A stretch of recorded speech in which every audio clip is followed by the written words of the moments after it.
श्रीकृष्णाष्टकं वसुदेवसुतं देवं कंसचाणूरमर्दनं देवकी परमानन्दं कृष्णं वन्दे जगद्गुरुम् अतसी पुष्पसङ्काशं हारनूपुरशोभितं रत्नकङ्कणकेयूरं कृष्णं वन्दे जगद्गुरुम् कुटिलालकसंयुक्तं पूर्णचन्द्रनिभाननं विलसत्कुण्डलधरं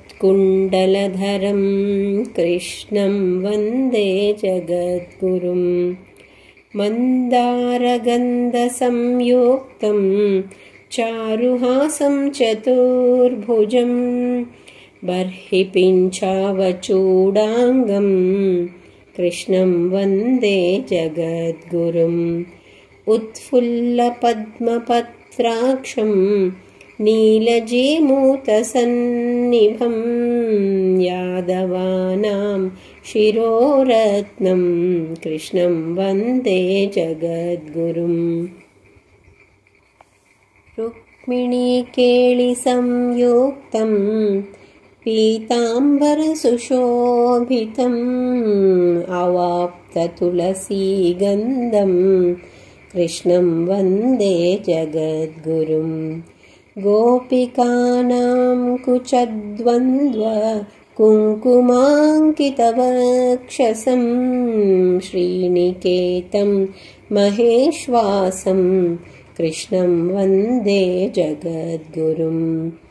श्रीवत्साङ्कं महोरस्कं वनमाला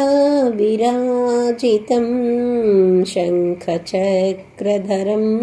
देवं कृष्णं वन्दे जगद्गुरुम् कृष्णाष्टकमिदं पुण्यं प्रातरुत्थाय यः पठेत् कोटिजन्मकृतं पापं स्मरणेन विनश्यति इति श्रीकृष्णाष्टकम्।